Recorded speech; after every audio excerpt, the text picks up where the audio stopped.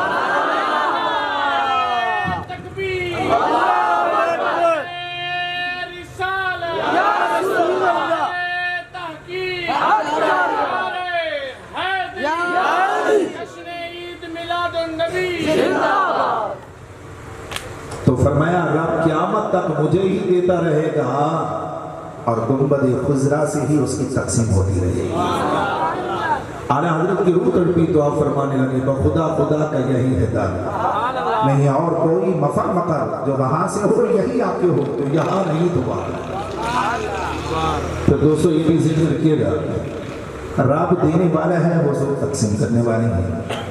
اگر دنیا کے اندر کوئی مالدار انسان، کوئی امیر و کبیر، کوئی سخی، کوئی جواد، کوئی غنی، اگر اپنی دولت و ثروت میں سے، اپنی جائیداد میں سے کسی کو کچھ عطا کرے، اس کے ذمہ یہ لگا ہے کہ تو مستحقین کے درمیان اس کو تقسیم کر دے، تو اب جس کے ذمہ تقسیم کی ڈیوٹی لگائی گئی ہے، اس کے لیے ضروری ہے وہ جانتا ہو کہ اس شہر رحیم یار خان کے اندر مستحق ہے کون کون۔ اس کو مستحقین کا علم ہونا چاہیے۔ جب تک کہ اس کو مستحق کا علم نہیں ہوگا تب تک وہ نعمت اس تک پہنچا نہیں پائے گا۔ اور دوسرے نمبر پر اس کو یہ بھی علم ہونا چاہیے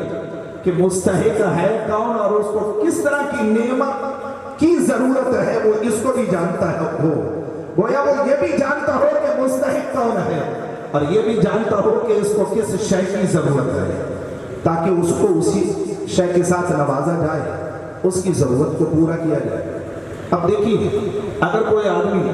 بیمار ہو تو اسے دوائی کی ضرورت ہوگی، کوئی بھوکا ہے تو اسے کھانے کی ضرورت ہوگی، بے گھر ہے تو اسے گھر کی ضرورت پڑے گی۔ تو ہر انسان کی ضرورتیں مختلف ہوا کرتی ہیں، اور ہر ضرورت مند کی ضرورت کو تبھی پورا کیا جا سکتا ہے نا جب ان کی ضروریات سے بھی آپ واقف ہو جائیں۔ تو واللہ معطی وعن القاسم کے فرمان سے یہ مسئلہ بھی حل ہو گیا۔ حضور نہ صرف رب کی نعمتوں کو تقسیم کرنے والی ہیں بلکہ مخلوق خدا میں ضرورت مندوں کو بھی جاننے والے ہیں اور ان کی ضرورتوں کو بھی پہچاننے والے ہیں۔ ضرورت مندوں کو بھی جاننے والے ہیں اور ان کی ضرورتوں کو بھی حضور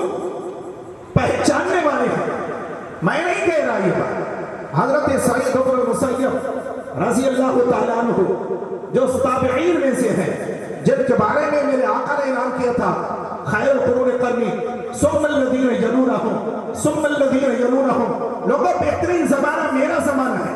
اس کے بعد والوں کا زمانہ پھر اچھا زمانہ ہے، پھر ان کے بعد والوں کا اچھا زمانہ ہے۔ تو یہ دوسرے خیر القرون میں سے ہے، تابعین میں سے ہے۔ حضرت سعید بن المسیب جلیل القدر تابعین میں سے، اپنے وقت کے بہت بڑے فقیہ، بہت بڑے محدث، بہت بڑے عالم ہیں۔ آپ اعلان فرماتے ہیں، آپ فرماتے ہیں لیس من یوم الا تعرض علی النبی صلی اللہ علیہ وسلم غدوة وعشیة فیعرفهم بسیماهم واعمالهم فلذلك یشهد علیکم۔ فرمایا کوئی دن ایسا نہیں ہوتا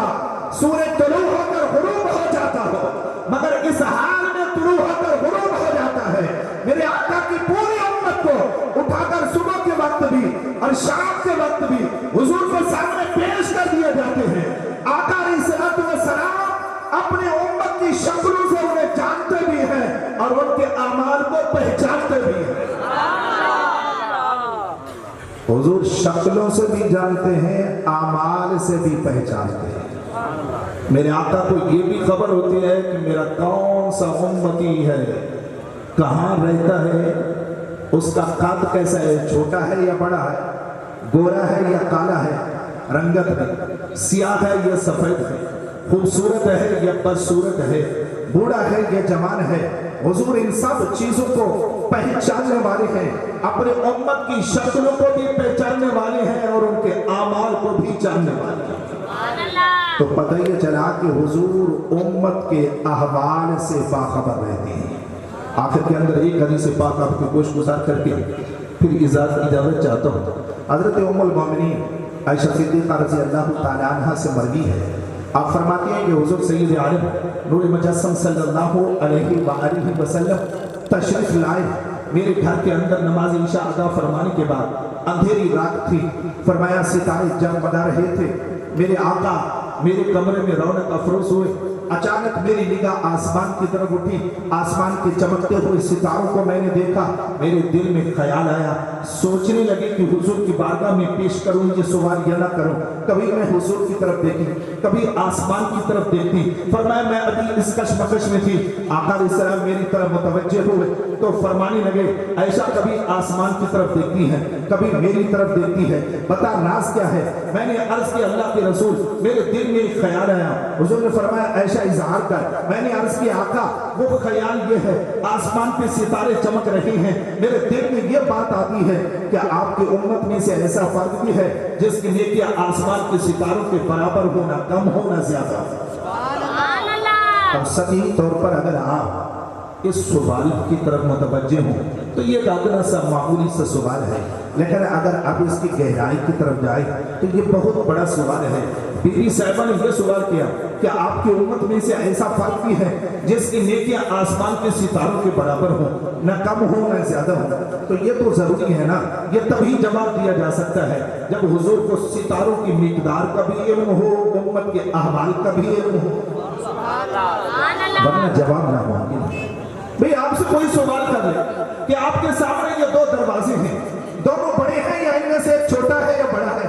تو ظاہر ہے آپ انچی ٹیپ لیں گے، اس کی لمبائی چوڑائی کی پیمائش کریں گے، پھر کیلکولیٹ کریں گے، پھر آپ نتیجہ اخذ کر کے سامنے رکھیں گے کہ دونوں برابر ہیں، یا فلاں دروازہ اتنے چھوٹا ہے، اتنے سطر چھوٹا ہے اور فلاں اتنا بڑا ہے، یہ تبھی جب پیمائش کر لیں گے نا، اس کے بغیر تو ممکن نہیں ہے کہ آپ حق میں جواب دے سکیں۔ یہاں میرے آقا سے سوال ہوا کیا آپ کی امت میں سے کوئی ہے جس کی نیکیاں آسمان کے ستاروں کے برابر ہو؟ پتہ یہ چلا بی بی صاحبہ کا عقیدہ یہ تھا سر عرش پر ہے تیرا گزر، دل فرش پر ہے تیری نظر، ملکوت ملک میں کوئی شے نہیں وہ جو تجھ پہ عیان ہے۔ حضور آسمان پہ چمکنے والے ستاروں کو بھی جانتے ہیں، زمین پہ بسنے والی مخلوق کو بھی پہچانتے ہیں، اور پھر آپ کے علم میں یہ بھی بات ڈالتا چلوں میں، آسمان پہ چمکنے والے ستارے تو مختلف ہیں نا، ستارے صرف وہ نہیں ہیں جو رات کو چمکتے ہیں، کچھ ستارے وہ بھی ہیں جو دن میں روشن ہوتے ہیں مگر سورج کی روشنی کی وجہ سے نظر نہیں آتے، اور پھر رات کو چمکنے والے ستاروں کی کیفیات مختلف ہوتی ہیں، کچھ بڑے ہوتے ہیں کچھ چھوٹے ہوتے ہیں، چھوٹے ایسے ہوتے ہیں جو چمکتے ہیں مگر نظروں سے اوجھل رہ جاتے ہیں، اسی طرح حضور کی امت کے احوال بھی مختلف ہیں، ان کی نیکی اور برائی کی کیفیات بھی مختلف ہیں، کچھ تو نیکیاں خلوتوں میں کر لی جاتی ہیں اور کچھ نیکیاں جلوتوں میں ہو جاتی ہیں،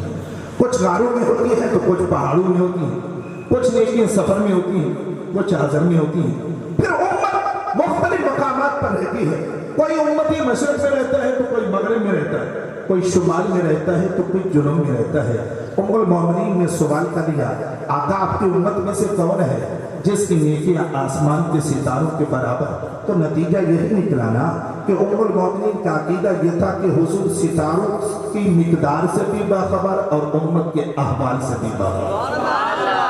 اچھا دوستو، بات یہ ہے سائل کی مرضی اس کے دماغ میں کچھ بھی آ سکتا ہے، وہ کچھ بھی دہرا سکتا ہے، کوئی سوال بھی اپنی زبان پر لا سکتا ہے، اس کا اظہار کر سکتا ہے، مگر ضروری تھوڑا ہے جب سائل سوال کر لے تو مجیب کے پاس اس کا جواب بھی موجود